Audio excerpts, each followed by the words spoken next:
कम उम्र में ही अच्छी सफलता प्राप्त कर लेने के बाद श्याम का रुतबा अपने समाज में काफी बढ़ गया था। आखिर कितने कम युवक होते हैं जो अपने जवानी के पहले चरण में ही अपने जीवन की उच्च उपलब्धियों को प्राप्त कर लेते हैं, लेकिन श्याम ने वो कर दिखाया था। भले ही वो पढ़ाई में ज्यादा होशियार नहीं था, लेकिन फिर भी वो अपने दोस्तों में सबसे ज्यादा कामयाब इंसान था और इसी वजह से उसके सबसे प्रिय मित्र धनंजय को उससे ईर्ष्या होती थी। जहां पर श्याम अपने नाम की ही तरह सांवले रंग के थे, वहीं पर धनंजय गौरवर्ण युवक था। धनंजय और श्याम दोनों ने एक साथ पढ़ाई की थी और धनंजय श्याम से कई गुना होशियार था, लेकिन इसे तकदीर की बात कहें या कोई चमत्कार वो आप पर निर्भर करता है, लेकिन श्याम अपने जीवन में धनंजय से ज्यादा उपलब्धियां प्राप्त कर चुका था। दोनों बहुत गहरे मित्र थे। दोनों एक दूसरे से अपने मन की बातें साझा किया करते थे, लेकिन अब परिस्थितियां बदलने लगी थी।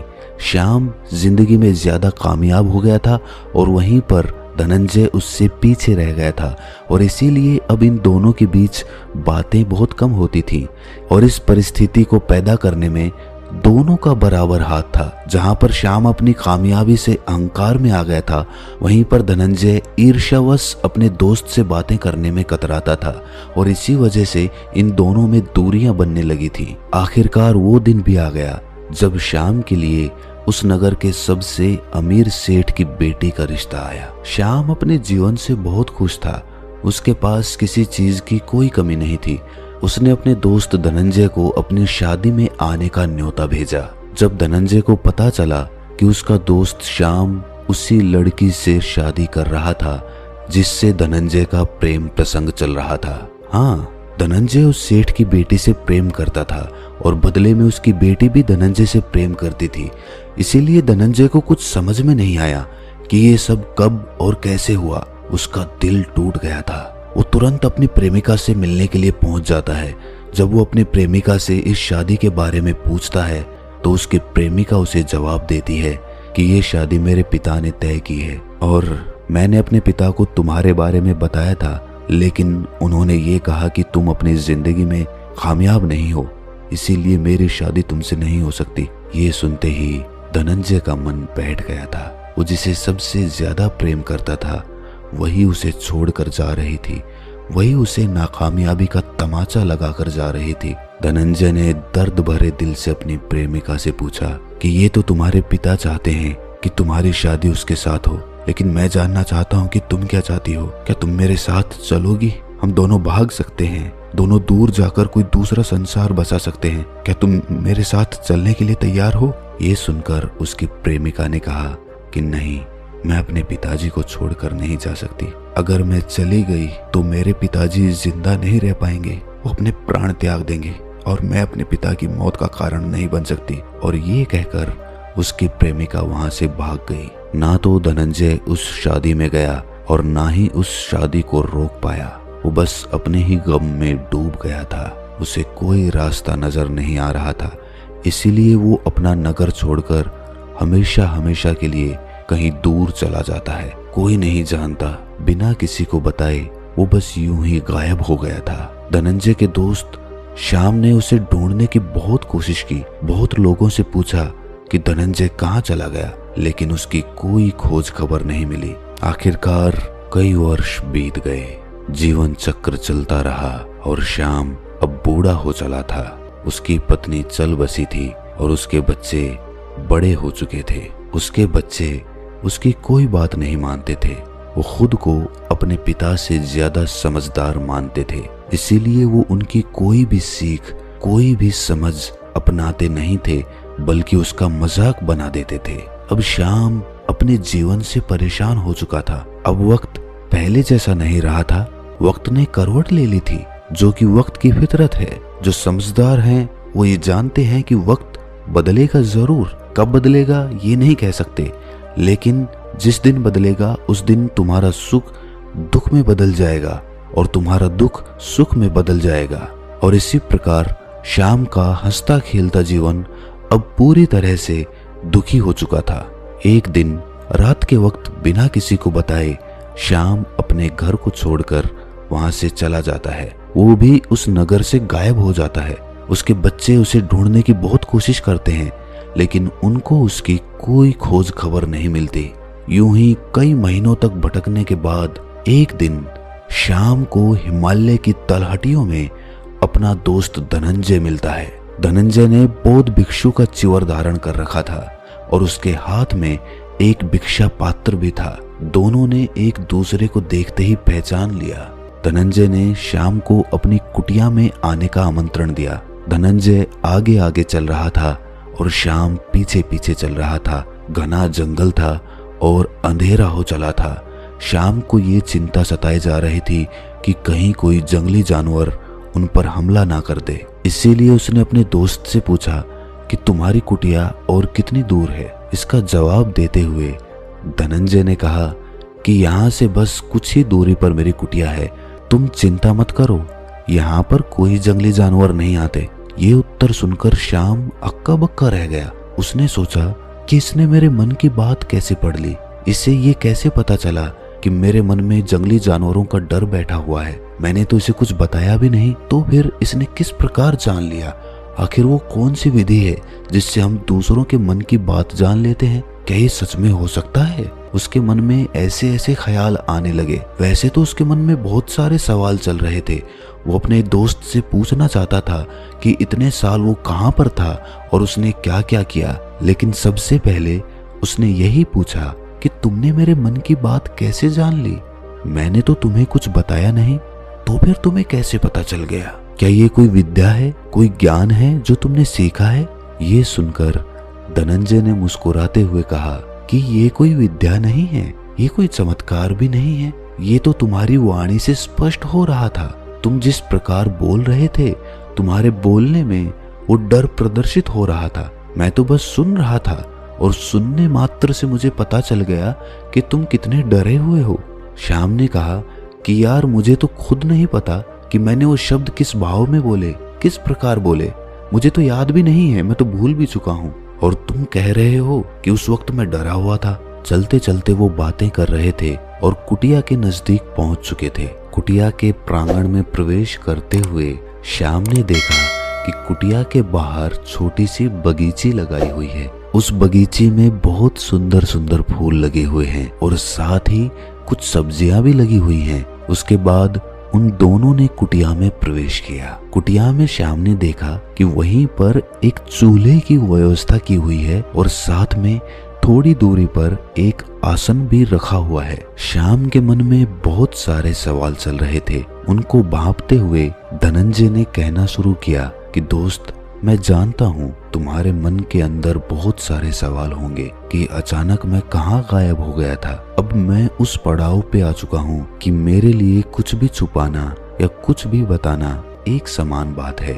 धनंजय ने अपने दोस्त श्याम को बताया कि जिस लड़की से तुम्हारी शादी हुई थी वो मेरी ही प्रेमिका थी और उससे मैं टूट गया था। मेरा मन दुखी हो गया था। मैं उस नगर में रहना ही नहीं चाहता था, इसीलिए एक दिन वो नगर छोड़कर मैं वहां से चला गया। मुझे नहीं पता था कि मैं आगे कहाँ जाऊंगा, लेकिन मैं बस वो नगर छोड़कर यूं ही चल दिया था। चलते चलते बहुत दिन बीत गए। ना मेरे पास धन था और ना ही मेरे पास खाने के लिए कोई खाना था। फिर एक दिन एक बौद्ध भिक्षु ने मुझे कुछ खाना खिलाया, तो मेरे मन में ख्याल आया कि क्यों ना मैं भी बौद्ध भिक्षु बनकर भिक्षा मांग मांग कर खाने लगूं। कुछ दिनों तक ये काम करूंगा और जब किसी काम की व्यवस्था हो जाएगी तो ये काम छोड़ दूंगा। और यही सोचकर मैंने भिक्षा मांग मांग कर खाना शुरू कर दिया। मैं उसी बौद्ध भिक्षु के साथ उसी की कुटिया में रहने लगा था। कुछ दिन उसके साथ रहने के बाद, उसकी ध्यान प्रक्रियाओं को समझने के बाद मैं भी उन ध्यान प्रक्रियाओं का अभ्यास करने लगा। क्योंकि मेरा मन हर समय उदास रहता था, मैं बहुत परेशान रहता था, इसीलिए मैं ध्यान करके उन दुखों से छुटकारा पाना चाहता था और इसी उद्देश्य से मैंने ध्यान शुरू किया था। कुछ समय तक ध्यान करने के बाद और बौद्धिक जीवन जीने के बाद मेरी इच्छा हुई कि मैं अपना पूरा जीवन एक बौद्ध भिक्षु बनकर ही गुजारूं और इसीलिए मैं बौद्ध भिक्षु बन गया। धनंजय ने चाय का प्याला श्याम की ओर बढ़ाते हुए कहा कि आज मैं ये कह सकता हूँ कि मैं पूर्ण आनंद से अपना जीवन जी रहा हूँ। मुझे कोई परेशानी या कोई चिंता नहीं है। मैं बड़े आनंद को अनुभव कर रहा हूँ और इस आनंद की यात्रा तक पहुँचाने के लिए मैं तुम्हारा और अपनी प्रेमिका का आभार व्यक्त करता हूँ, क्योंकि अगर मेरा मन दुखी नहीं होता, मेरे मन को चोट नहीं पहुंचती, तो मैं कभी इस यात्रा पर नहीं निकल पाता। ये सुनकर श्याम ने कहा, ओह अच्छा, तो मतलब तुम्हारा जीवन तुमने सत्य की खोज के लिए समर्पित कर दिया, ये कहना चाहते हो तुम? तो जरा मुझे भी कुछ बताओ, मुझे भी कोई रास्ता दिखाओ। मैंने भी अपने जीवन से परेशान होकर अपना घर बार त्याग दिया है। अब मैं भी सत्य की खोज करना चाहता हूँ। मैं भी चाहता हूँ कि मैं भी जीवन के असली आनंद को पहचान सकूं। तुम मेरे मित्र हो, क्या तुम मुझे कुछ ज्ञान की बातें नहीं बताओगे? ये सुनकर धनंजय ने कहा कि सारा ज्ञान, सारा ध्यान, सब बातें एक ही सत्य में निहित है कि किसी भी प्रकार तुम सत्य की यात्रा पर तो निकलो। कोई तो कारण बने जो तुम्हें सत्य की यात्रा पर निकलने के लिए प्रेरित करे। धनंजय ने बताया कि मेरे जीवन में ये घड़ी पहले आ गई थी, कुछ लोगों के जीवन में बाद में आती है। जैसे तुम्हारे जीवन में अब तुम्हें समझ में आया कि सत्य की खोज, आनंद क्यों जरूरी है। लेकिन एकमात्र सत्य यही है कि किसी न किसी दिन हर एक प्राणी को सत्य की खोज के लिए, अपने परमानंद की खोज के लिए निकलना ही पड़ेगा। आज नहीं तो कल वो अपने सुख और दुख इन दोनों से उगता जाएगा, यानी कि ऊब जाएगा। और मन के ऊबने के बाद मन उस झरने की तरफ निकलता है, उस स्रोत की तरफ निकलता है जो उसके मन को ठंडा कर देता है, उसके मन में शांति का उदय कर देता है। चाय की आखिरी घूंट लेते हुए श्याम ने पूछा कि दोस्त, एक बात बताओ, सत्य की खोज करने से यानी कि ध्यान करने से हमारे अंदर क्या बदलाव आते हैं? तुमने अपने अंदर क्या बदलाव महसूस किए? धनंजय, जो कि अब बौद्ध भिक्षु बन चुका था, उसने बताया कि ध्यान हमें जगाने का काम करता है, जागृति की तरफ लेकर जाता है। हमारा मस्तिष्क, हमारी चेतना जो सोई हुई है, उस पर से पर्दा हटाकर, माया का जाल हटाकर हमें होश में लेकर आता है। अभी हम जंगल से आ रहे थे तो मैंने कैसे पहचान लिया कि तुम्हारी वाणी में, तुम्हारे शब्दों में डर का एहसास है? वो किस वजह से हो पाया? क्योंकि मैं तुम्हें सुन रहा था, सिर्फ सुन रहा था, इसके अलावा कुछ भी नहीं सोच रहा था। मतलब मैं जगा हुआ था, पूर्ण रूप से जगा हुआ था, वहां पर मौजूद था। वहां पर सिर्फ मेरा शरीर नहीं था, मेरे कदम नहीं चल रहे थे, बल्कि मैं पूर्ण रूप से मौजूद था। मेरे कान भी जगे हुए थे और जब मेरे कानों में तुम्हारे शब्द पड़े तो मेरे मस्तिष्क ने तुरंत समझ लिया कि तुम डर में हो, तुम भय में हो। ध्यान हमें सिर्फ मौजूद रहना, ध्यान हमें पूर्ण रूप से मौजूद होने की प्रक्रिया देता है। कैसे हम निरंतर होश में रह सकें, जगे हुए रह सकें, पूर्ण रूप से हमारे तन का रोम रोम जगा हुआ हो, जागरूक हो।